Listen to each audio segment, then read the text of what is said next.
दोस्तों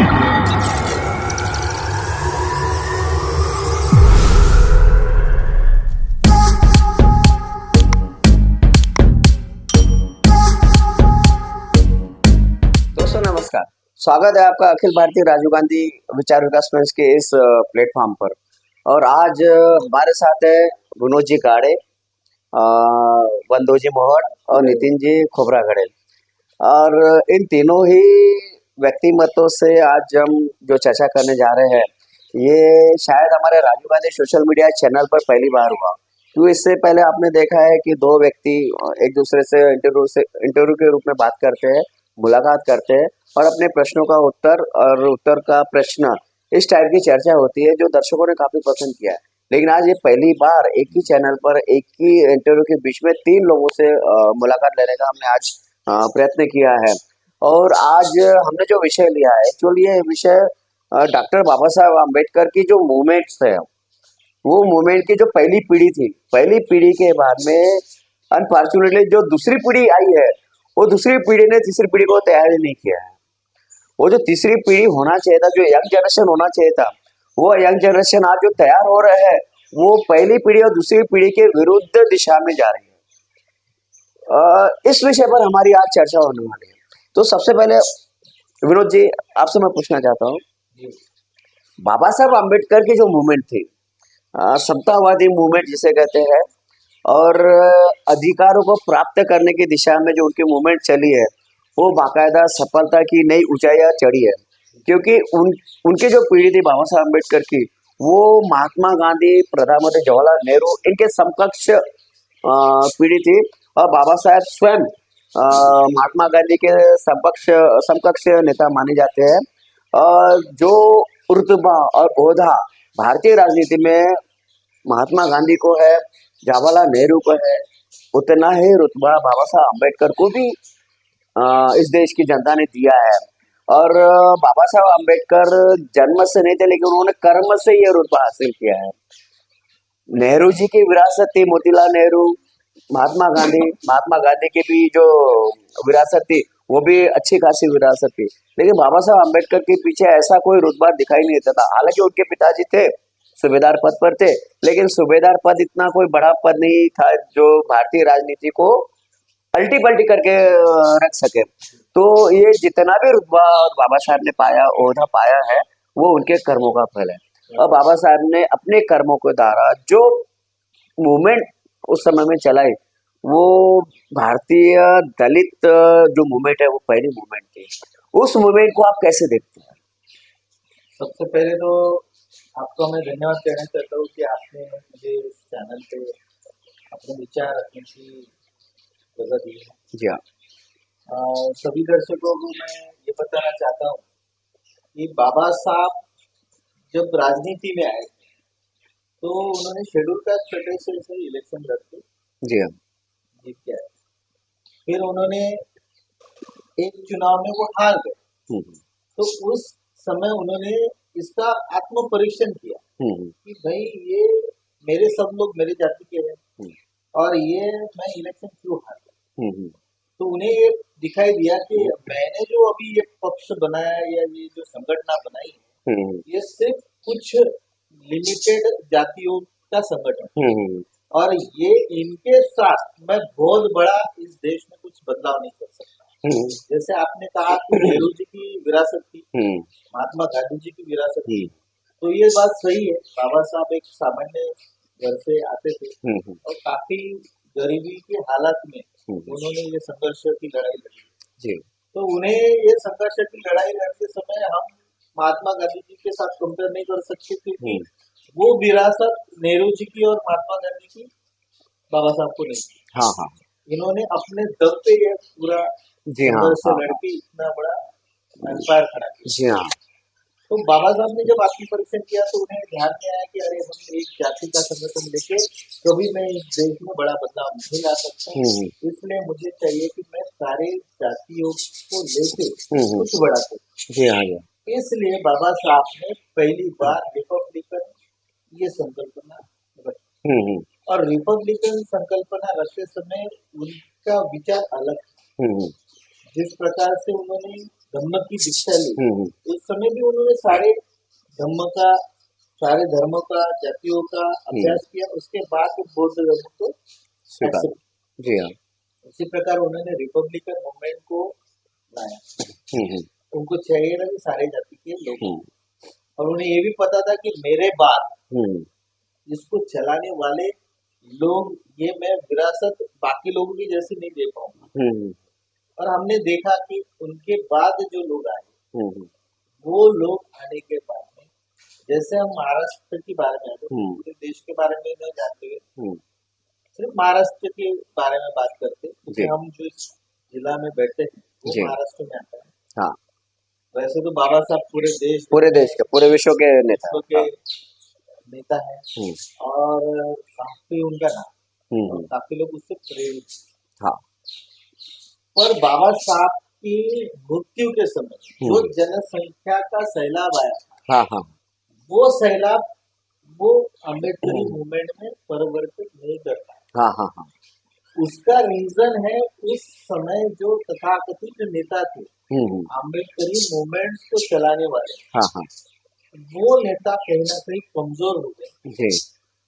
जिस प्रकार से उनकी यूनिटी को तोड़ा गया, और यूनिटी को तोड़ने के बाद में वो अलग अलग हो गए, तो उन्होंने अपने अपने गढ़ बना। जी हाँ। गढ़ बनाने के बाद में वो अपनी विरासत, नेता भी प्रस्तावित हो गए थे, वो भी अच्छे चुन के आए थे। आपने देखा होगा कि रिपब्लिकन मूवमेंट में नहीं तो 12 खासदार चुन के गए, हाँ। और उस समय प्रस्तावित पक्ष जो भी बड़े पक्ष थे वो डर गए, हाँ हाँ, कि अरे ये मूवमेंट बाबा साहब ने जो खड़ी की है, ये अगर बढ़ गई तो हमारा सत्यानाश हो जाएगा। अच्छा अच्छा अच्छा। तो इसलिए अंग्रेजों की जो नीति थी, हाँ, फूट डालो और राज करो, हाँ, उसी प्रकार इन्होंने हमारे मूवमेंट पे जी जी जी, और बौद्ध धर्म की दीक्षा में विलीन हो गए। हाँ, बाबा साहब की धर्म की तरफ अंतकाल में बढ़ते गए, और राजकीय जो है वो राजकीय परिस्थिति को वो उतना संभाल। जी जी जी। तो उसके बाद जो तथाकथित नेता थे, उन्होंने अपने अपने पक्ष को प्रस्तावित किया, हाँ, इनके मतभेद हो गए, हाँ, वो सब अलग हो गए, और उन्होंने कभी अपनी नई पीढ़ी को इसमें खड़ा नहीं किया। अच्छा, वो विरासत वो नीचे नहीं दे पाए। अच्छा, जिस प्रकार से हम यहाँ देखते हैं नेहरू घराने में या गांधी घराने, हाँ, कि राजीव गांधी जी तैयार हो गए, हाँ, राजीव गांधी के बाद में आज राहुल गांधी जी, जी, प्रियंका गांधी जी, हाँ, वो अम्बेडकर कुटुंब में दिखाई नहीं दिया। अच्छा अच्छा, हाँ, प्रकाश अम्बेडकर जी आए, हाँ, पर प्रकाश अम्बेडकर जी का नेतृत्व जो है वो भी कहीं ना कहीं सीमित हो गया, क्योंकि उनके बेटे जो है, उनके बेटों में भी इतना प्रखर नेतृत्व नहीं, हाँ, दिखता नहीं है, और मैं मानता भी हूँ, क्योंकि आज की जो यंग जनरेशन है उनको एक प्रभावी नेता की जरूरत, हाँ हाँ, जैसे अभी आपने देखा होगा कि चंद्रशेखर आजाद उभर के आया है नेतृत्व, पर वो कहीं ना कहीं डूबती नब पे हाथ रखने को, हाँ हाँ हाँ, ये जो हम आज चर्चा कर रहे हैं कि अम्बेडकरी मूवमेंट में ये जो नेता थे, इन्होंने कभी इनको खड़ा नहीं किया, हाँ, या इनको तैयार नहीं किया,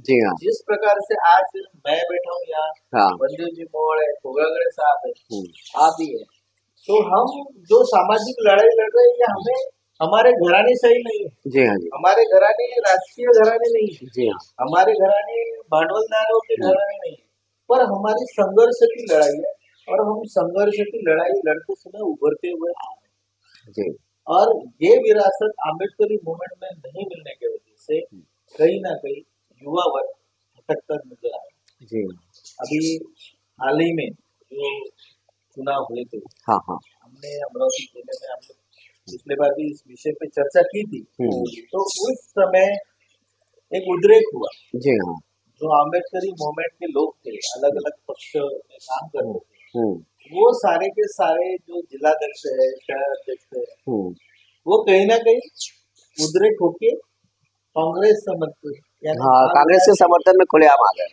आघाड़ी के समर्थन में आ गए, क्योंकि ये रीजन ये है कि कभी भी अम्बेडकरी मूवमेंट चलाने वाले जो प्रस्तावित पक्ष गिन चुन के है, हाँ। कुछ नाम पक्ष के अगर लेंगे तो बड़े पक्षों में बीएसपी है, वंचित आघाड़ी जो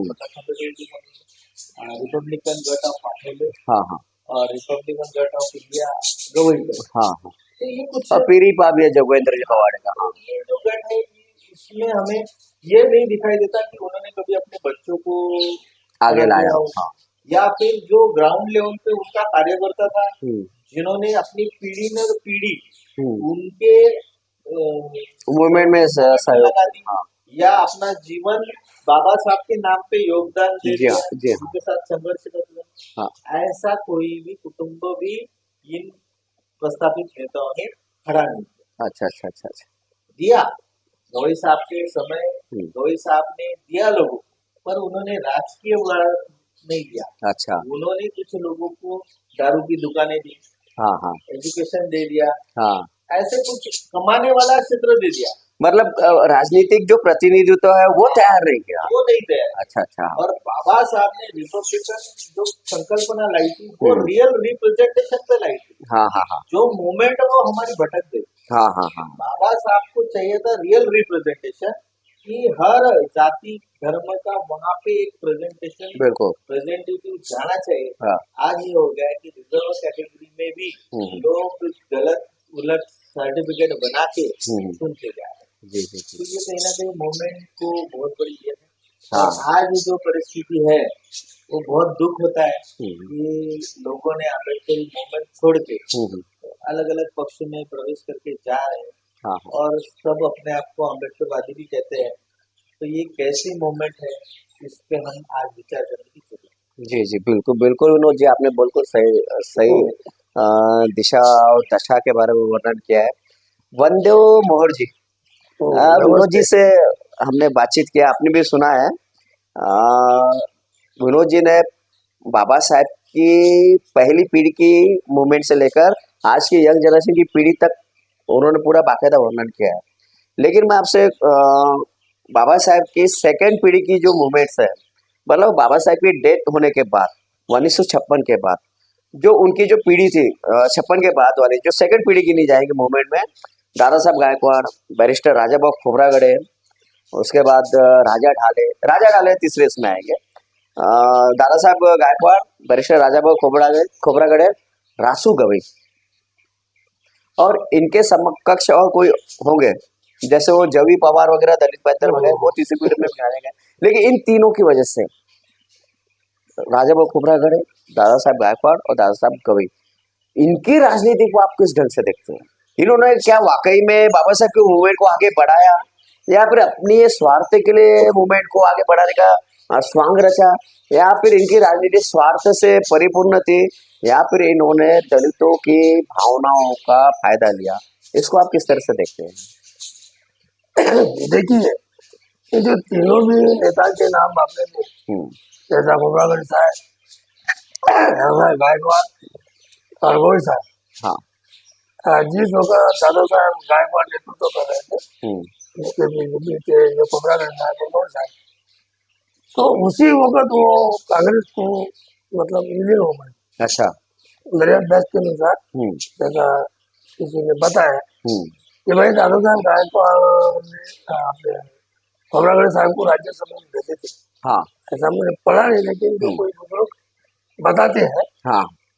तो तब से फिर कांग्रेस में ये लोग विलीन हो गए। अच्छा।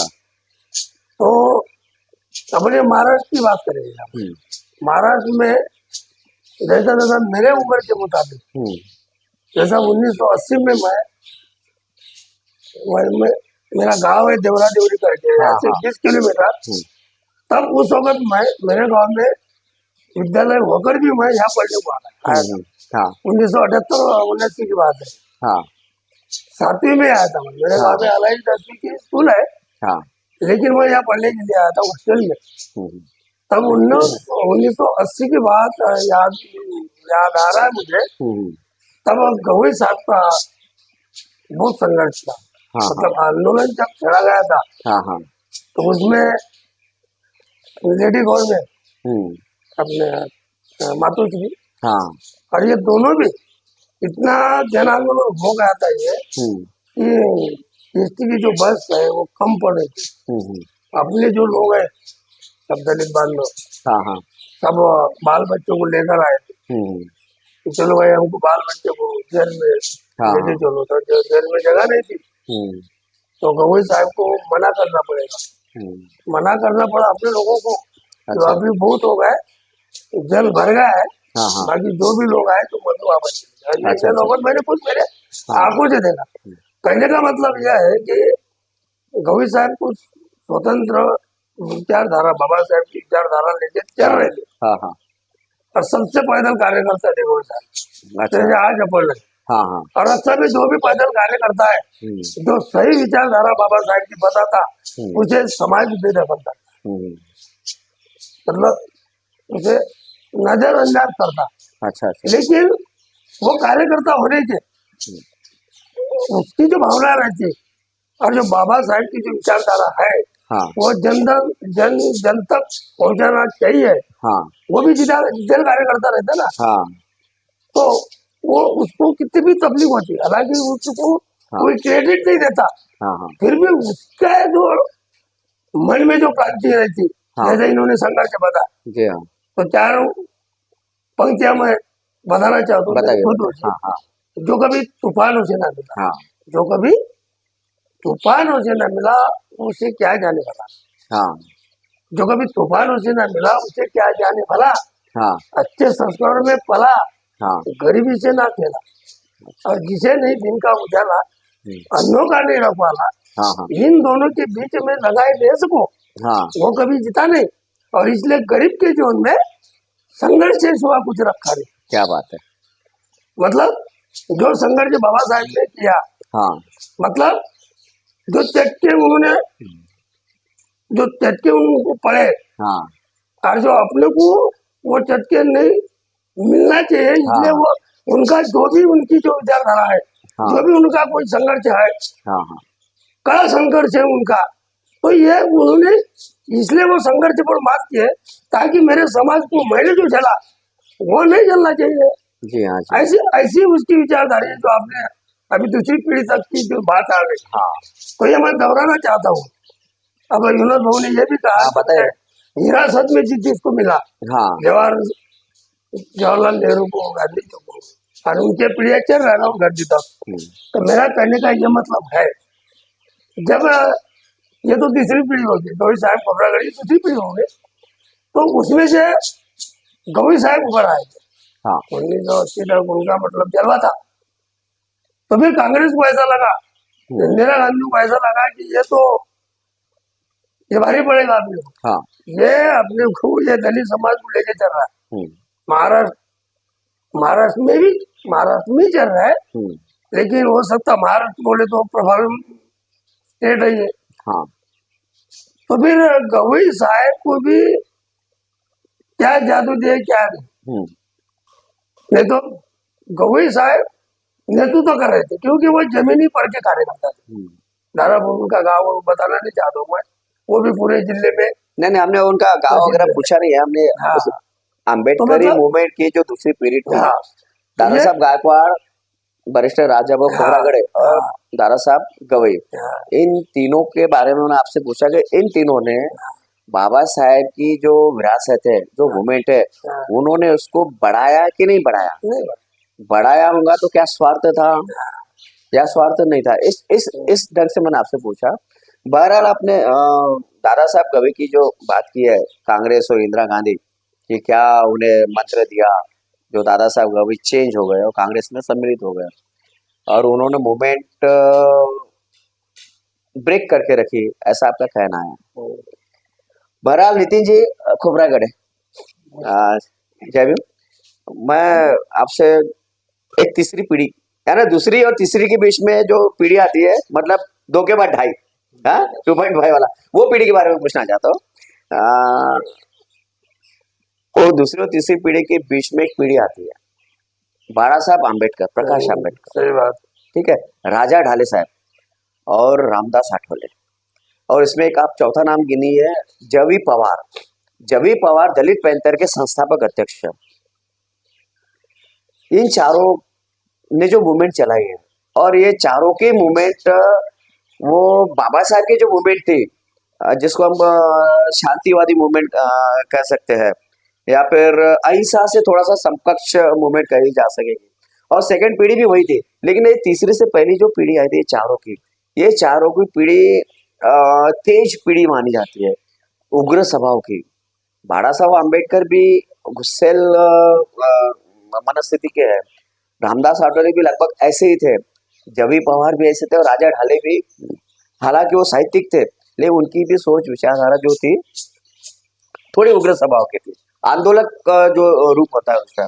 और उसी समय में नामदेव ढसाड़ एक बड़े साहित्यक आए थे, जिनकी गीत और कविताएं और जिनका जो साहित्य है वो तो एक विद्रोह से भरा हुआ था। और ये पांच लोगों की पीढ़ी के बीच की जो जनता थी, उस समय में टक्कर थी खासम खास शिवसेना से, जो बाला साहब ठाकरे के रूप में सामने आई थी। और उसी को टक्कर देने के लिए इन पांचों की पीढ़ी में से सबसे पहले दलित पैंथर अस्तित्व में जवी पवार की। वो दलित पैंथर की जो मूवमेंट थी, क्या आपको ऐसा लगता है कि वो बाबा साहब की मूवमेंट थी, या बाबा साहब के मूवमेंट से वो दलित पैंथर की मूवमेंट टच करती थी, या दोनों में कुछ सामंजस्य था, या दोनों ही मूवमेंट अलग अलग रूप से चल रहे थे? मैं ये आपसे ये जानना चाहता। नमस्कार। तो बाबा साहब के अंत के बाद जब दूसरी पीढ़ी अपने इसमें आ गई, हाँ। गवई साहब की, खोबरागड़े साहब की, हाँ। और वो तीसरा नाम आपने बोला हो गायकवाड़ साहब। गायकवाड़। हाँ। ये पीढ़ी थोड़ी शांतमय थी। उसके हाँ। बाद जो पीढ़ी आई, तीसरी हाँ। पीढ़ी की बात कर रहे हैं आप, हाँ। आगे की, हाँ। तो तीसरी पीढ़ी एकदम संघर्षमय थी। जी। उन्होंने संघर्ष करके उसने जो अपना मराठवाड़ा विद्यापीठ है, हाँ। अम्बेडकर, हाँ। वहाँ पे पढ़े लिखे नौजवान थे। हाँ। पूरे महाराष्ट्र भर के नौजवान वहाँ पढ़ने के लिए जाते थे, गरीब घर के नौजवान। और वहाँ पढ़ने के बाद उनके मन में अभ्यास वृत्ति थी। अभ्यास वृत्ति में से वो महाराष्ट्र में क्या हालचाल चालू है, हाँ। हाँ। हालचाल क्या चालू है, शिवसेना में क्या चालू है, इधर क्या चालू है, उसका पूरा उसको स्टडी आ गया था। उसके बाद अपने वो दलित मूवमेंट पे या दलित लोगों पे जो भी अत्याचार हो रहे थे, वो पढ़ने के बाद उसके समझ में आ रहे थे, वो सहन नहीं कर पा रहे थे। उसमें खास करके नाम था रामदास जी आठवले का, और गायकवाड़ साहब, गाड़े साहब का, गंगाराम जी गाड़े भी था ना उस टाइम, गंगाराम जी गाड़े।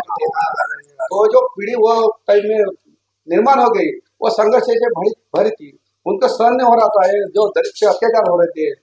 तो उसके लिए वो पीढ़ी जो है वो बहुत संघर्ष की थी। उन्होंने खास करके बहुत आंदोलन किए उस टाइम में, और वो आंदोलन में वो उसमें अपने कुछ भी आंदोलन रहा, अपने दलितों पे कहाँ पे भी अन्याय हुआ, ये हुआ, उसके खिलाफ वो उठते थे और पूरा महाराष्ट्र बंद करके शिवसेना को टक्कर देते थे। ऐसी वो पीढ़ी थी। उसमें खास करके नाम रामदास जी आठवले के बाद गाड़ी जी, गंगाराम जी गाड़ी जी, खास करके वो हमारे अमृत जिले के थे। हाँ। वो भी वहाँ पे पढ़ने के लिए थे, उनका भी वहाँ पे संघर्ष रहा है, उन्होंने भी अपना जीवन योगदान वहाँ पे दिया है। ऐसी वो पीढ़ी थी मेरे हिसाब से। अच्छा। सही बात। नितिन जी ने जो जिस पीढ़ी के बारे में मैंने आपसे बात किया,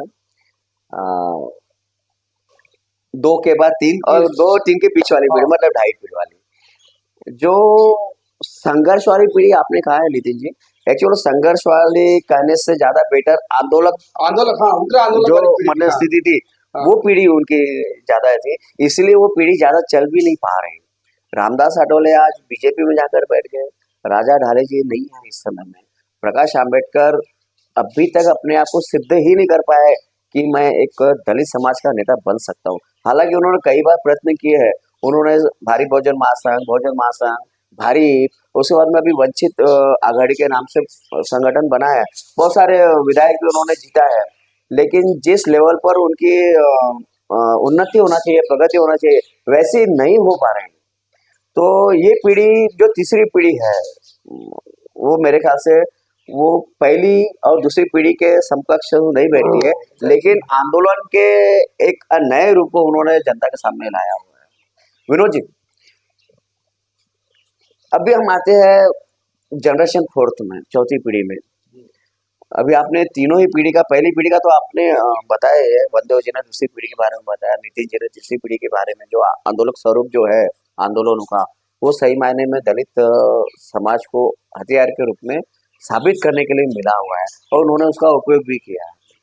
और एक समय ऐसा भी था कि ये तीसरी पीढ़ी के नाम से लोग अपने घर दरवाजे बंद कर देते थे, और इन्होंने आंदोलन पुकारा तो मार्केट भी बंद हो जाते थे।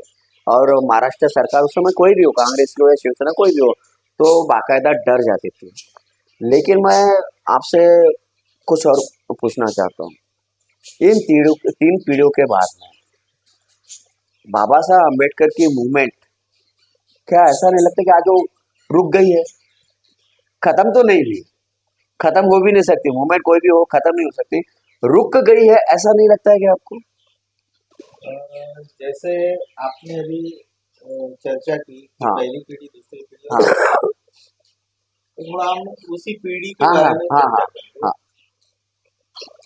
तो मेरा सवाल आपसे है जी जी बोलो। कि ये जो तीसरी पीढ़ी आई थी, जो आंदोलन रूप में आई थी, हाँ हालात कुछ भी हो, हाँ मैं ये नहीं कहता कि परिस्थिति के अनुसार बदलना चाहिए, आंदोलन का रूप परिस्थिति के अनुसार होना चाहिए, हाँ पर अगर हम आज बाबा साहब की बात कर रहे हैं, हाँ तो मुझे नहीं लगता कि कहीं भी मैंने ऐसा पढ़ा है कि बाबा साहब के आंदोलन में हम्म, विरुद्ध पार्टियों ने हाँ हमला करने के बाद नहीं नहीं, ऐसा तो बाबा साहब ने कुछ रिप्लाई दिया होगा हाँ। उसी रूप से। हम्म, बाबा साहब ने इन सारे आंदोलनों का अगर सही मायने में जवाब दिया है तो वो अपनी कलम से दिया। जी हाँ बाबा साहब ने कभी भी अपने कलम का तलवार के रूप में यूज नहीं किया, जो है वो संवैधानिक रूप से उन्होंने लड़ाई। जी हाँ जी हाँ, जितने भी आंदोलन बाबा साहब ने आज तक किए हैं, वो कालाराम मंदिर हो, 14 तालाब, कहीं भी किया हो, उनपे अत्याचार नहीं हुए क्या? हुए। उनके काफी लोगों पे भी अत्याचार हुए, और उस समय भी उनके जो साथी थे वो काफी तगड़े थे। कि हमने अगर देखा होगा कि हमारी पीढ़ी में अट्टे काटते पहलवान, हाँ शुरू से, हाँ तो वो भी बोलते थे बाबा साहब को, चिढ़ते थे वो, बाबा साहब हम उनका जवाब दे सकते हैं, आप बोलो खाली, हाँ हम इनको जवाब जीत का जवाब पत्थर से देंगे। पर बाबा साहब ने कहा कि नहीं, वो जैसा कर रहे हैं वो ऐसा हम करेंगे, तो उनमें और अपने फर्क क्या है? जी हाँ, तो हम ये देखेंगे कि जो दौर बदलता गया, पहली पीढ़ी से दूसरी पीढ़ी, दूसरी पीढ़ी से तीसरी पीढ़ी, हाँ। यही आप बाबा साहब खत्म होते हाँ कि जिस समय हमने आंदोलन को आंदोलन उग्र रूप दे हाँ दिया, हाँ ईट का जवाब पत्थर से देने लगे, उसी दिन हमारा बाबा साहब का मूवमेंट मुझे लगता है खत्म। अच्छा अच्छा अच्छा, क्योंकि वो विचारधारा, वो कलम से देने वाला जवाब हमारे पास रहा नहीं, जागरूक जी है, वो विचार शैली हम दे नहीं पाए। हाँ हाँ बाबा साहब, आज जो बाबा साहब का विजन है, हजारों सालों के बाद भी संविधान के रूप में हमारे सामने उदाहरण है कि ऐसा नेता जिंदगी में नहीं हो सकता, ये विचार कोई नहीं रख सकता। जी हाँ, पूरा देश नहीं, पूरे हमने जितने भी अगर छोटे छोटे देशों का लेंगे, तो भारत का संविधान कॉपी करके अपना संविधान लिखा। जी हाँ, उन विचारों को हमने मरने क्यों दिया, ये मेरा सवाल। जी हाँ जी, बाबा साहब के विचारों को आज भी अगर कोई जीता चलता, तो मुझे नहीं लगता कि जनता, देखो परिवर्तनशील होती है, पर एक ना एक दिन सबको बाबा साहब को मानना पड़ता है। जी हाँ, आज लोग बाबा साहब को ही मानते हैं। जी हाँ, मैं अभी कुछ दिनों पहले एक बाबा से मिला था, मैं नाम नहीं लेना चाहता हूँ, काफी उग्र भाषण देते हैं, यूट्यूब पर भी है। हाँ, और नियर अबाउट वो जो आज जो मोर्चा आपने देखा, हाँ, उन्हीं इसी प्रकार के संगठन का काम करते, पर उन्होंने मुझे जो बात बोली वो मेरे दिल को छू गई। उन्होंने कहा कि भाई साहब, बाबा साहब को पढ़ो, हाँ, बाबा साहब की किताबें पढ़ो, ये देखो मेरे घर में क्या है, बाबा साहब की किताब। फिर मेरा बोलना है कि ये जो संगठन स्ट्रॉन्ग हो रहे हैं वो बाबा साहब को पढ़ के हो रहे हैं, ये जो देश बदलते जा रहे हैं वो बाबा साहब को पढ़ के हो रहे हैं। फिर हम बाबा साहब के औलादे होने के बाद हम बताते लोगों को कि जहाँ से काटोगे वहां से बाबा साहब का खून निकलेगा, हाँ, तो हम क्यों पीछे? जी जी, आपने बहुत सही विषय पर फोकस किया है विनोद जी। आपके ही प्रश्न का जो आपने जो जवाब दिया है, इसी के बारे में मैं अभी वनदेव जी के पास में आ रहा हूँ, क्योंकि वनदेव जी मोहर ने इससे पहले कहा था, बाबा दादा साहब गवई, इनको बरगलाया गया इंदिरा गांधी सरकार ने। तो इंदिरा गांधी ने भले ही उन्हें प्रबोधन दिया होगा, लालच दिया होगा, मंत्री पर पैसा ये होगा, जो भी XYZ है, मेरा कहने का उद्देश्य है कि दादा साहब गवई क्यों भाग गए? क्या उन्हें खुद की बुद्धि नहीं थी कि मैं कांग्रेस में कैसे उनके अधीन हो गया हूँ, या इंदिरा गांधी के अधीन मैं कैसे जा रहा हूँ? तो इसका जो असर है वो उन्होंने सोचा नहीं है कि हमारी पीढ़ी पर, आने वाली पीढ़ी पर क्या पड़ेगा। उसी तरह रामदास आठवले को बहकाने का काम शरद पवार ने किया। शरद पवार ने रामदास आठवले की पार्टी फोड़ दिया, इंदिरा गांधी ने दादा साहब गवई की पार्टी को फोड़ दिया। इनमें वो ताकत क्यों नहीं थी उससे लड़के अपनी पार्टी को आगे बढ़ाने का? मैं आपसे वो पूछना चाहता हूँ। देखिए, सही बात कही तुमने। अब बाबा साहब के बाद में यही पीढ़ी है, दादा साहब गायकवाड़ के नेतृत्व में यही पीढ़ी है, और अक्सर में ये दो नेता अपने महाराष्ट्र के, खोबरागढ़ साहब, खरगोश साहब, उनमें भी थोड़ा फर्क था। खोबरागढ़ साहब श्रीमंत थे, गवई साहब गरीब थे, लेकिन वो मृदु समझते थे, मतलब संवेदनशील थे।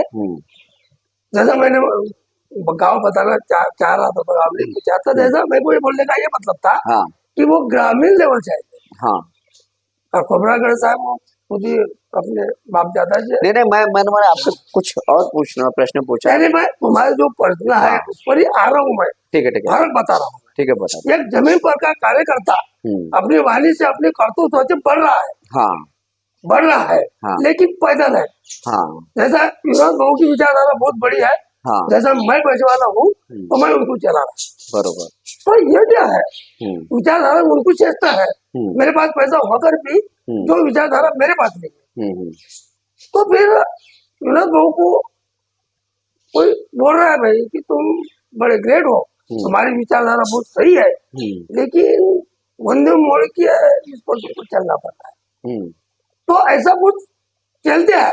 जो उस वक्त के जो बुजुर्ग है तो बता रहे थे कि भाई गौरी साहब एक पैदल कार्यकर्ता थे, अगर अमरावती में चढ़े पड़ से आगे पड़े वो बात अलग है। और उन्होंने संघर्ष किया क्योंकि ग्रामीण लेवल के थे, तो उन्होंने संघर्ष किया तो वो उभर आए थे, उनका नेतृत्व उभर आया था। पूरी ये जिले की जनता, अब तो अपन वो जिले में रहते तो जिला ही देखेंगे ना पहले, तो जिला पूरा उनका मतलब उनको कंपटीशन कोई नहीं था, कोई स्पर्धक नेता नहीं था। तो फिर वो बाबा साहब की विचारधारा लेकर ही चले, और बहुत दिन तक चले। फिर 1980 का साल आया, उसके बाद में फिर वो कांग्रेस के साथ गोलमेल हो गए, फिर 30 साल एमएलसी में फिर ऐसे उनके निकल गए। तो भी उनका जलवा ही था, नेतृत्व तो उनका ही था। अभी 98 का खासदार तुमने देखे होंगे, 4 भी खासदार बने, तो नेतृत्व तो उनका ही था। कांग्रेस को भी विलीन हो गए भलाई, लेकिन अब खोबरागढ़ साहब ने जो तीसरी बड़ी बताया आक्रामकता टिक के नहीं रखी, ये भी आपका क्वेश्चन था। जो तीसरी पीढ़ी में जो आक्रामकता टिकाई, लेकिन वो चलना चाहिए ना, जो अभी नहीं है फिलहाल। लेकिन मैं वारसा हक्का में आता हूँ, जैसा तुमने हिरासत की भी बात कही, विनोद भाऊ में भी कही, तो विरासत बोलती, विरासत जो माननीय प्रकाश अम्बेडकर को बहुत ही गोल्डन चांस था। 1984 में 85 में वो आए थे, उस वक्त मेरे को समझता था थोड़ा, 19 साल का था मैं।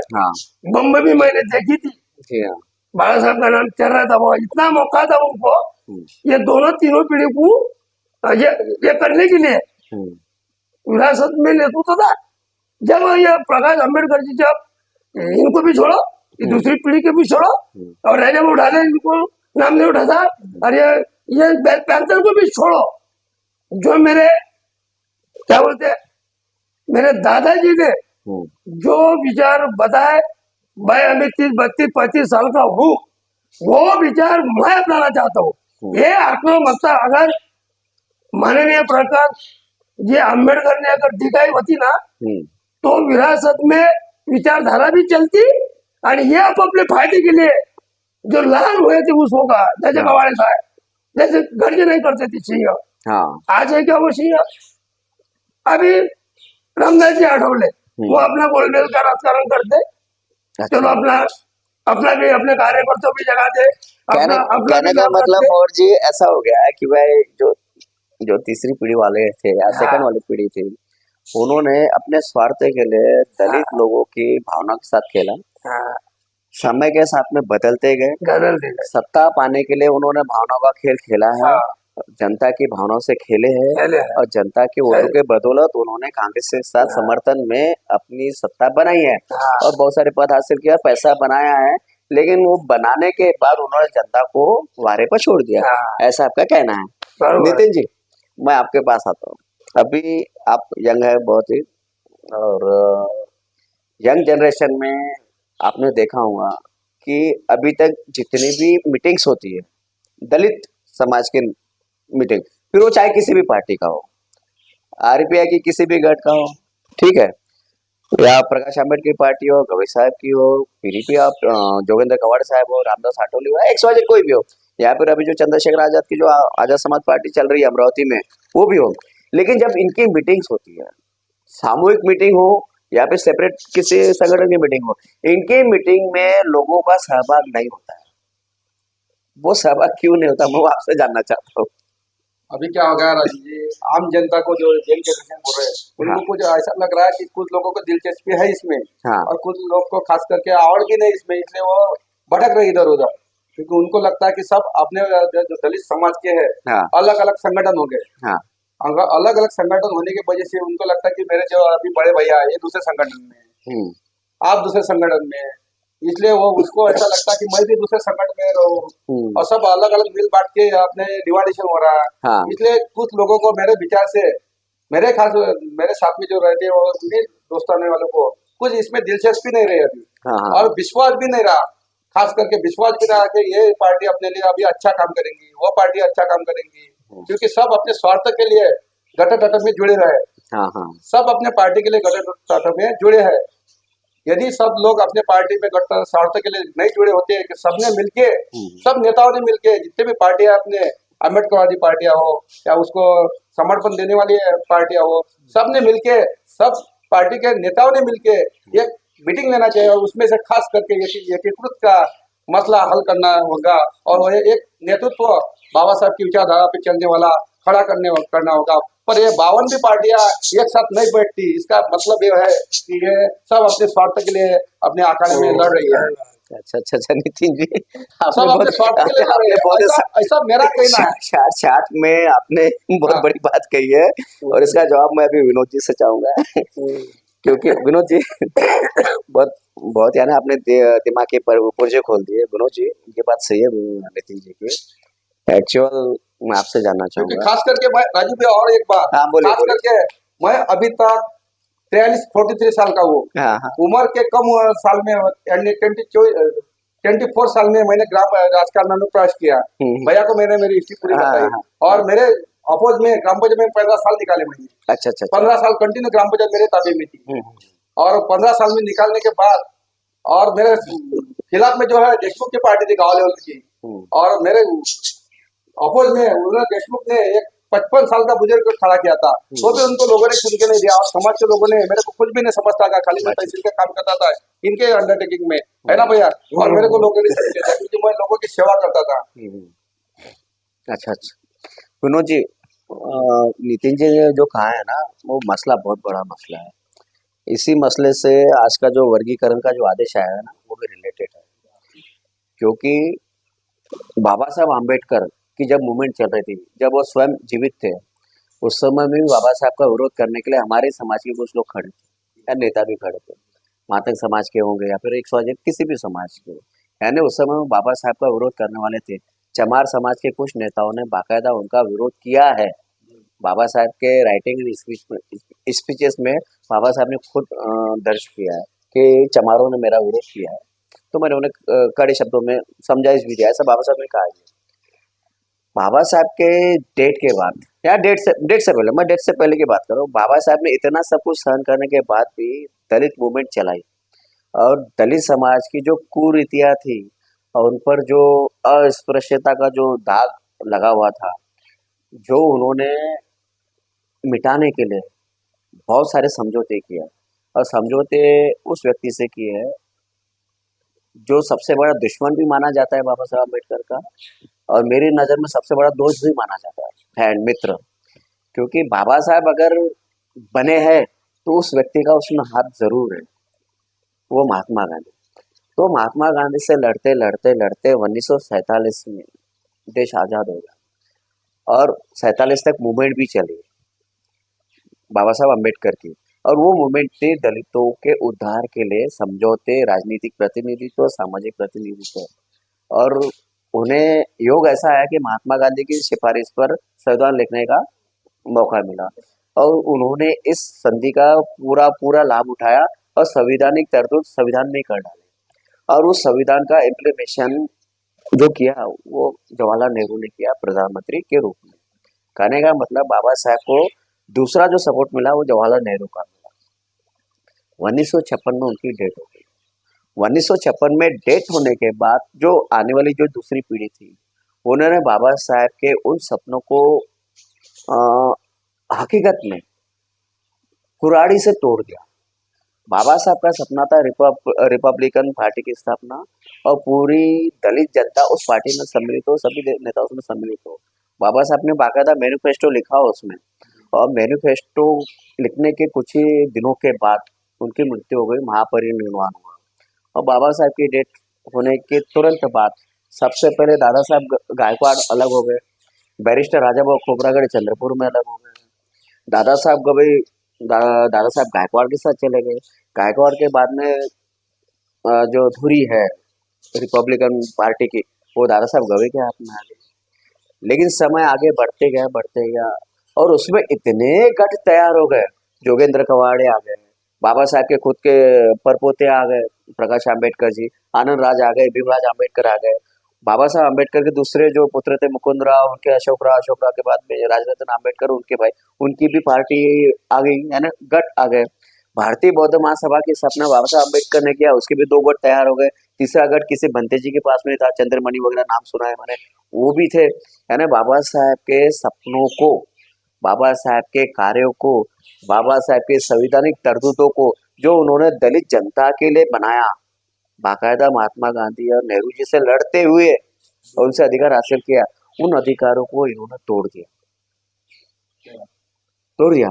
लेकिन क्या आपको ऐसा नहीं लगता कि अभी जो रिपब्लिकन पार्टी की जो एकता की जो बात की जा रही है, राजा आंबेडकर बात कर रहे हैं, तो ये रिपब्लिकन पार्टी एक कब हो गई? जब बाबा साहब आंबेडकर के जीवित रहते नहीं हुई। बाबा साहब आंबेडकर और भारतीय दलित मूवमेंट की तीसरी पीढ़ी तक, मतलब प्रकाश आंबेडकर पीढ़ी तक, उसमें भी एकता नहीं हुई। एक बार हुई थी एकता 1998 में, वो भी कांग्रेस के बलबूते हुई। कांग्रेस ने पहल की, इसलिए चारों एक जगह पर आए, 6 महीने में अलग हो गए। तो रिपब्लिकन पार्टी के इन नेताओं की जब तक एकता नहीं होती है तब तक जनता की भी एकता नहीं होगी, ऐसा लग रहा है आपको?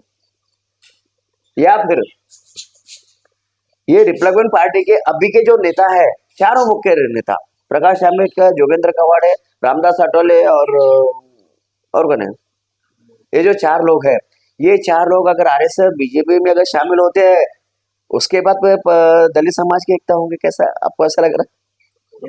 यानी काफी पेचीदा सवाल है, पर पेचीदा सवाल है विनोद जी, लेकिन इस पेचीदा सवाल में हमारे दलित समाज की मूवमेंट्स और दलित समाज का अस्तित्व और दलित समाज का भविष्य छिपा हुआ है।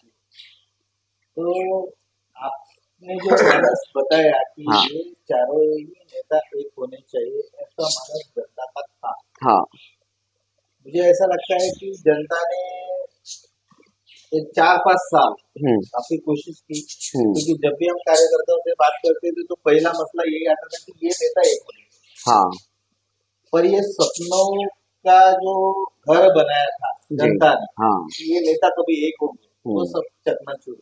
जी हाँ, उसका उदाहरण आज जो आपने बताया कि भीमराव जी आंबेडकर अलग हो गए, हाँ, आनंद राज जी आंबेडकर अलग हो गए, राजरत्न आंबेडकर अलग हो गए, जो बौद्ध महासभा थी वो 4 टुकड़ों में बढ़ गई। तो जब आंबेडकर घराना ही एक जगह पे नहीं है, तो हम बाकी नेताओं से उम्मीद कैसे रखें? ये पहला। जी हाँ। दूसरा, जनता अब काफी मात्रा में समझ चुकी है कि इनसे कोई उम्मीद करना। अब जो आपने कहा कि भाई ये बीजेपी में जाएंगे तो जनता नहीं, जनता ने अपना परिवर्तन अपने विचारों को अलग से रखा। जी हाँ।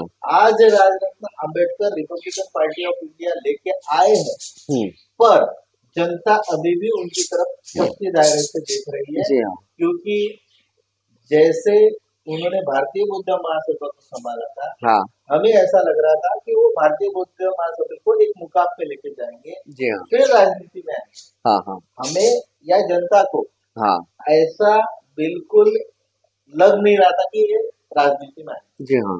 क्योंकि हमें अपेक्षा थी कि कम से कम जो मोमेंट की बात वो कर रहे हैं, हाँ। भारतीय बौद्ध महासभा को जो जिस प्रकार से डेवलप करने की बता रहे थे, हाँ हाँ। कि बौद्धों को स्वतंत्र अस्पताल होने चाहिए, स्कूल होने चाहिए, बैंक होनी चाहिए, वो अभी नहीं हुआ है। जी हाँ। उनके वो वादे अधूरे हैं। हाँ हाँ। फिर नए दौर से हम राजकीय क्षेत्र में उनको कैसे एक्सेप्ट करें? जी हाँ। जी हाँ। ये अम्बेडकरी घराना ही हमारा अम्बेडकरी मूवमेंट का दुश्मन हो गया है, हाँ, ऐसे हालात है। अच्छा अच्छा अच्छा। बाकी जो नेता है अपने अपने हिसाब से उन्होंने अपनी अपनी दुकानदारियां सेट की। हाँ हाँ। आठवले जी तो बीजेपी के साथ ही है। हाँ। और काफी मात्रा में जो माननीय प्रकाश जी आम्बेडकर है, उनके जो कार्य है या उनके जो कुछ स्टेटमेंट आते हैं, जनता को ऐसा लगता है कि वो बीजेपी का डायरेक्ट इनडायरेक्ट सपोर्ट कर। हाँ हाँ। ऐसा जनता को लगता है। तो बचा कौन? गवई साहब। हाँ। तो आज की पीढ़ी में राजेंद्र गवई जी का अगर उदाहरण लिया जाए, हाँ। तो आपने देखा होगा कि विद्यमान खासदार जो नवनीत जी राणा थी, जी हाँ। उनका पल्लू उन्होंने पकड़ लिया था। हाँ। कांग्रेस के सपोर्ट से। जी हाँ। और वो पल्लू झाड़ के तो बीजेपी में चली गई। हाँ। और उसी भाषा पे अभी जो दीक्षा भूमि का काफी बड़ा आंदोलन हुआ था, हाँ। तो बीच बीच में राजेंद्र गवई जी भी बीजेपी में जाने की भाषा बोल रहे हैं। हाँ। तो हम कैसे उम्मीद रखें कि वो नहीं जाएंगे?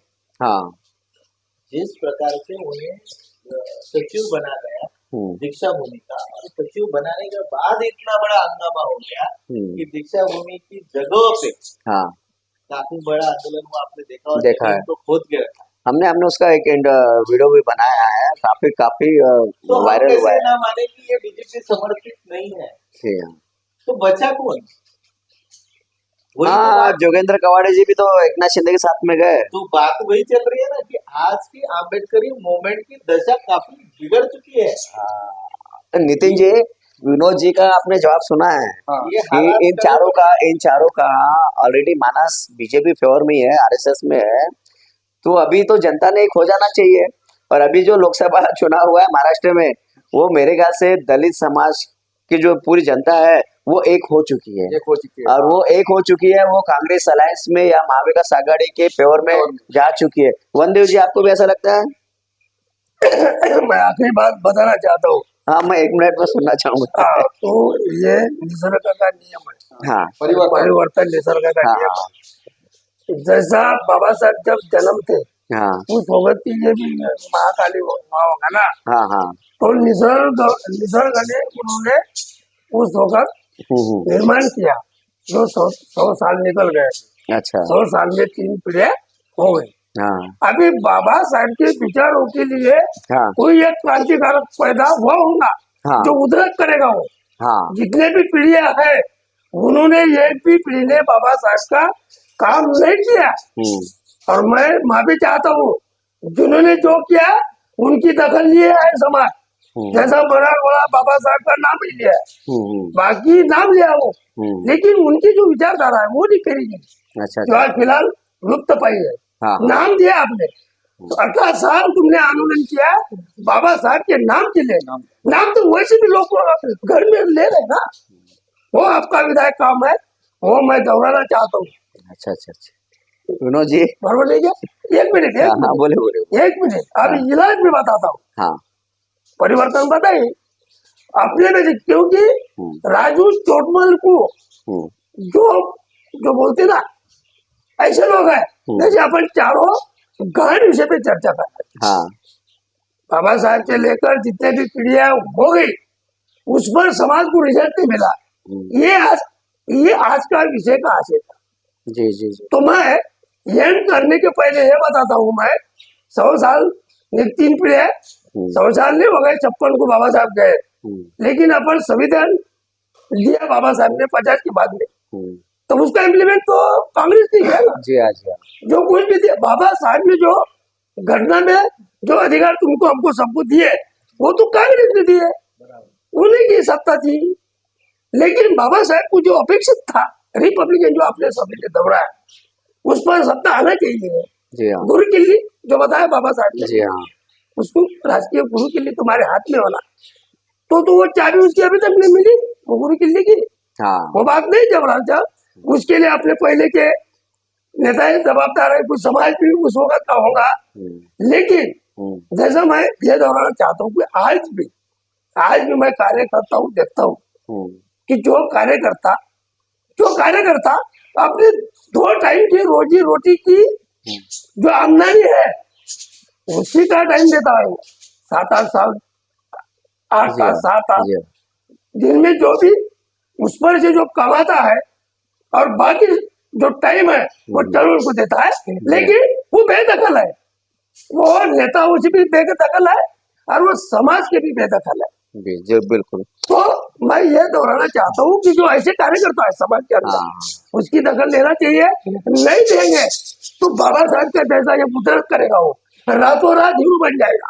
जी हाँ, यही एक इलाज है, मेरा एक मन कह रहा है जी कि हाँ, जैसा आजाद को तो देख ही रहेगा, तुम यूपी में हो सकता है तुम्हारे मेरे में से और कोई छुपा होगा, एक आजाद महाराष्ट्र में हो जाएगा एक दिन रातों रात। जी हाँ। तो मैं आशा करता हूँ, मैं ये आशा करता हूँ मैं। विनोद जी, चंद्रशेखर आजाद का विषय निकला है और इस लोकसभा में 1,62,000 वोट की लीड से जीते हैं और उन्हें एक दलित समाज का एक नया लीडर माना जा रहा है। लेकिन चंद्रशेखर आजाद ये भी एक समय मायावती जी के साथ में काम करते थे, बीएसपी में काम करते थे और मायावती का पूरा चढ़ उतार उन्होंने देखा है, यूपी की राजनीति पूरी देखी है। और कुछ ही समय पहले उन्होंने चंद्रशेखर आजाद ने अपनी आजाद समाज पार्टी बनाई और बहुत जल्दी उन्होंने ग्रिप भी पकड़ी। लेकिन लोकसभा चुनाव में चुनकर आना और संसद में गरजना, दोनों चीजें अलग अलग। चुनकर आने के लिए आपको कितने पापड़ बेलने पड़े और किसका किसका सहयोग लेना पड़ा। एक्चुअल क्या हो गया, यहाँ पर कांग्रेस ने अपना पूरा समर्थन चंद्रशेखर आजाद को दिया था, जिसकी वजह से जीत कर आए। अखिलेश यादव को वो सीट छूटी थी इंडिया गठबंधन में, तो अखिलेश यादव ने अपना कैंडिडेट जो खड़ा किया, एकदम कमजोर कैंडिडेट खड़ा किया। बीएसपी का भी कैंडिडेट खड़ा था, बीजेपी का भी था। कांग्रेस ने अपना उम्मीदवार उतारा नहीं और कांग्रेस ने ऑलरेडी पहले से समर्थन दिया था जब प्रियंका गांधी जेल में मिलने के लिए उनके साथ गई थी यूपी में सहारनपुर के एक केस में, और राहुल गांधी जी का भी मानस यही था कि उनको जिता के लाए। तो वो एक अलग चीज है। संसद में जीत कर आने के बाद हारे, अगर वो हार जाते तो हारते ही। उनमें जो हम आज जो प्रतिरूप देख रहे हैं वो बहुत जल्दबाजी हो जाएगी कि हम चंद्रशेखर आजाद बहुत कुछ करने वाला है, ठीक है ना, क्योंकि बाबा साहब आम्बेडकर बनने के लिए, बाबा साहब आम्बेडकर जैसे कार्य करने के लिए वो बाबा साहब ही चाहिए और अनफॉर्चुनेटली बाबा साहब हमारे बीच में नहीं है। हाँ, एक चीज है, अगर आज की जो जनरेशन है, क्योंकि नेता तो चले गए, बीजेपी प्योर और आरएसएस माइंड के हो गई है, तो अभी एक ही रास्ता है। बाबा साहब का सबसे बड़ा हथियार एजुकेशन, शिक्षा में क्रांति। अगर एजुकेटेड लोग होते हैं, विद्यार्थी आते हैं और बाबा साहब का ओरिजिनल इतिहास पढ़ते हैं, राइटिंग एंड स्पीचेस, तो हो सकता है बाबा साहब को समझ सकेंगे। क्योंकि अभी आपने एक बात कहा था, एक बाबा मिले थे जिन्होंने कहा था मैंने बाबा साहब को पढ़ा है तो मैं यहाँ तक पहुँचा हूँ।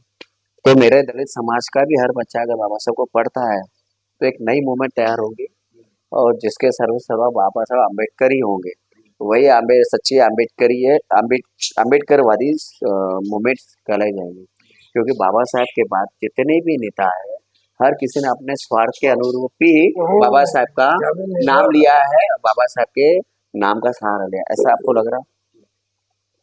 जैसे आपने अभी चंद्रशेखर आजाद जी की बात करी, तो पेशे से वो वकील, हाँ, में एक पढ़ा लिखा हाँ नौजवान है, परिस्थिति के हिसाब से हिंसाचार के रूप से वो नेता बन के उभर के आए, हाँ लेकिन उनके आने के बाद जिस प्रकार से वो संसद में दौड़ रहे हैं हाँ और धार रहे हैं, हाँ तो ऐसा ही रिप्रेजेंटेशन कहीं ना कहीं जनता चाहती थी। हाँ और आज की जो यंग जनरेशन है वो काफी चंद्रशेखर जी को चाह रही है। हाँ हाँ इसी प्रकार से हम चाहते थे कि हर जगह पे ऐसा हो। जी हाँ तो मैं भी अभी सामाजिक चळवळ में चलता था, तो मैं जैसे बुद्ध विहार को जब भी विजिट करता हूँ, हाँ तो हमने ये देखा है कि बुद्ध विहार में आपने भी देखा होगा कि अभ्यासिका लाया है, साउंड स्पीकर लाया है।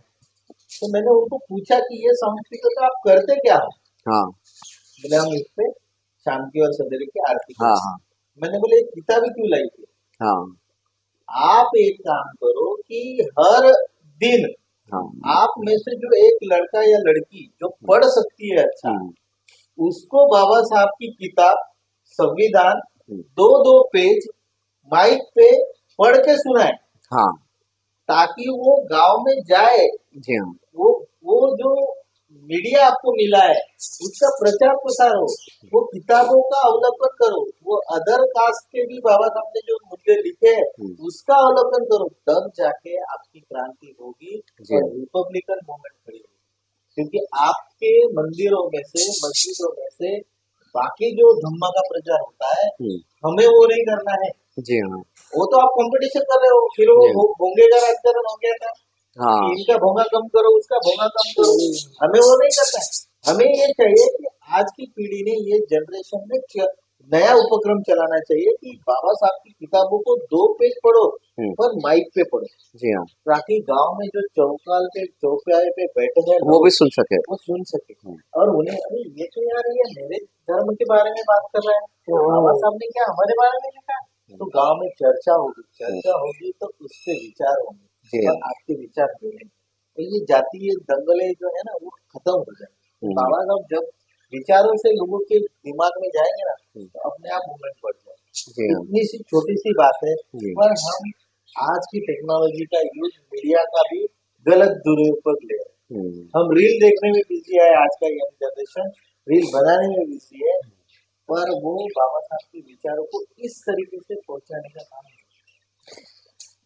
तो आज की जो चर्चा हुई है, काफी लंबी चर्चा चली है और उस चर्चा में एक बात प्रमुख रूप से निकली है कि बाबा साहब अम्बेडकर के बाद की जो मूवमेंट है एक स्वार्थ से भरी मूवमेंट है और उस स्वार्थ की भरी मूवमेंट में अपना ही घर भरना वो भी मानस है या परिवारवाद भी इसमें आ जाता है।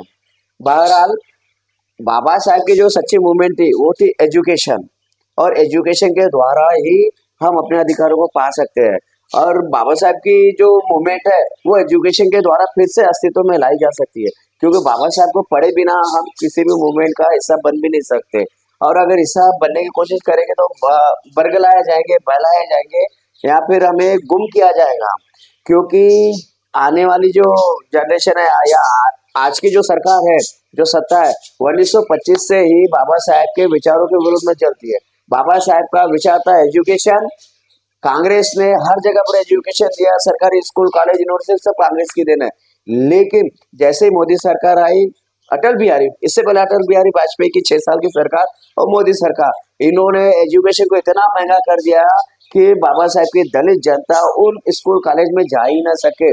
और जो सरकारी स्कूल जो फ्री में थी कांग्रेस की, वो स्कूलें लगभग बंद कर दी गई है। महानगर पालिका, नगर परिषद या फिर जिला परिषद के स्कूलों की हालत आप देखेंगे जो लगभग बंद हो चुकी है, यहाँ पर कोई भी सुविधा नहीं है, या फिर टीचर्स भी नहीं है। यानी आप एजुकेशन लेना है तो फिर पैसा भर के लेना पड़ेगा, और गरीब जनता के पास इतना पैसा है नहीं जो एजुकेशन ले सके, क्योंकि नरेंद्र मोदी सरकार ने 5 किलो अनाज के बलबूते देश की 80 करोड़ जनता को भिखारी बना के रखा हुआ है। तो बाबा साहब की मूवमेंट्स कैसे चले? बाबा साहब की मूवमेंट चलेंगी एजुकेशन से, शिक्षा से, ऐसा विनोद गाड़े जी का भी कहना है, नितिन जी ने भी उसी ओर इशारा किया और वंदे मोहन जी ने भी कहा है। और हमारे चैनल का तो क्राइटेरिया यही है, बाबा साहब की विचारधारा को आगे बढ़ाना और महात्मा गांधी के विचारों को आगे बढ़ाना, या फिर नेहरू जी की जो सपनों का भारत है उनकी विचारधारा को आगे बढ़ाना, क्योंकि इन तीनों के सिवा भारत देश बन ही नहीं सकता। और इन तीनों की वजह से जो एजुकेशन का जो लेवल बढ़ा था, आज बीजेपी सरकार ने आरक्षण में वर्गीकरण का आदेश पीछे के दरवाजे से जो लाया है, वो वर्गीकरण, आरक्षण का वर्गीकरण देश की प्रमुख जो दलित समुदाय है उनको बांटने का काम किया जा रहा है। और अगर हम बढ़ गए तो फिर हमारी एकता कभी अस्तित्व आ नहीं सकती। तो बोला जो जो चळवळ चलने के लिए एजुकेशन जो आपने बताया, ये एजुकेशन दोनों भी पीढ़ी के पास था, आज भी है। एजुकेशन के साथ में मैं ये बताना चाहता हूँ कि जो भी नेतृत्व हो वो बाबा साहब के जैसा निस्वार्थ नेतृत्व हो, जो आज की चळवळ में नहीं है, वो एक कमी रह जाती। जो भी नेतृत्व उभरेगा, एजुकेशन सबके पास था, दो पीढ़ियों के पास भी था, आज भी है। नेतृत्व करते समय वो नेतृत्व निस्वार्थ होना चाहिए, और निस्वार्थ रहेगा तो वो चलना देगा, वो निस्वार्थ रहेगा तो भावी पीढ़ी को निस्वार्थ ऐसे करके ये पीढ़ी बनेगी। ये मैं दोहराना चाहता हूँ। आपका मोर जी कहना सही है, एजुकेशन सेकंड पीढ़ी के पास में था, मैं मान्य करता हूँ। उस एजुकेशन की वजह से उन्होंने बहुत कुछ प्राप्त भी किया और संघर्ष करते करते वो सीखते गए। और वो उनका शुरुआती काल जो था, समय था, वो बाबा साहब के टच वाला समय था, बाबा साहब का सानिध्य वाला काल था। एजुकेशन लेते गए और उनकी विचारधारा भी बाबा साहब के अनुकूल ही चलती थी। लेकिन जैसे जैसे वो आगे बढ़ते गए, सत्ता आते गई, पद मिलते गए, एक लालच भी जन्म लेते गया। वो लालच के चक्कर में उन्होंने अपनी एजुकेशन को बैक में रख दिया और जनता के विश्वासों के साथ विश्वासघात किया। जनता की समस्याओं पर ध्यान देने की बजाय उन्होंने अपने स्वार्थों पर ध्यान देना शुरू किया, और जिसकी वजह से सेकंड पीढ़ी की मूवमेंट खत्म होते होते होते फिर तीसरी पीढ़ी तक आ गई, और तीसरी पीढ़ी उग्र स्वभाव के होते गए और आंदोलक होते गए। और वो आंदोलक पीढ़ी की वजह से जो मूवमेंट चलनी चाहिए थी, जो एजुकेशन का प्रसार होना चाहिए था, वो दब गया। और आज तो बीजेपी सरकार ने उस तीसरी पीढ़ी के आंदोलक कार्य के कारण आज एजुकेशन को इतना दबा के रखा हुआ है, इतना महंगा कर दिया कि आप एजुकेटेड नहीं हो सकते। आप कहाँ से लाएंगे एमबीबीएस सीट के लिए 50 लाख रुपए? आप कहाँ से आएंगे एनईटी के लिए 50-60 लाख रुपए? फेलोशिप जो आपको विदेशों में पढ़ाई के लिए आपको मिलती थी, राजीव गांधी फेलोशिप बहुत प्रसिद्ध थी, जो राजीव गांधी जी हमारे चैनल के संस्थापक जो है, उनके नाम से फेलोशिप मिलती थी विदेशों में पढ़ाई के लिए, वो अभी बंद हो गए ना।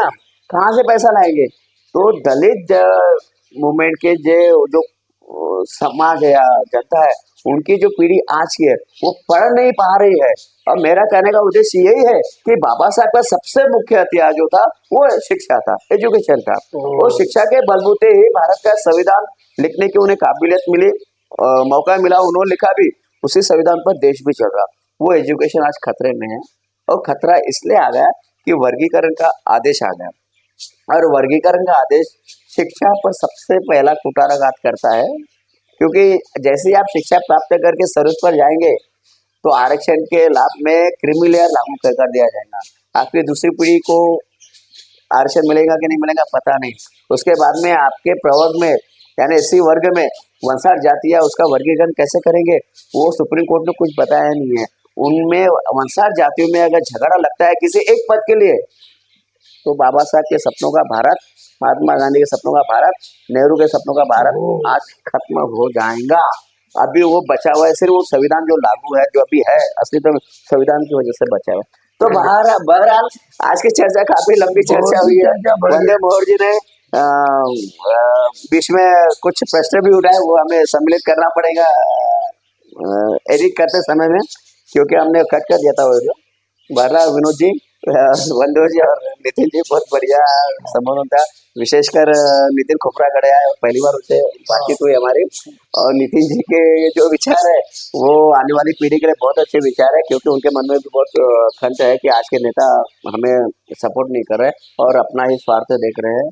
और अभी के जो नई पीढ़ी जो आ रही है, सुजाता अम्बेडकर, राजेंद्र गोविल या फिर वो जयदीप कवाड़े, रामदास आठवले के कुछ पता नहीं है पीढ़ी कौन सी है, लेकिन पीढ़ियों के इन नेताओं को, लोगों को देखते हुए मुझे नहीं लगता कि दलित मूवमेंट कभी मतलब आगे बढ़ भी पाएंगे कि नहीं पाएंगे, या खत्म हो जाएंगे, क्योंकि इनके कार्य मुझे दिखते नहीं है।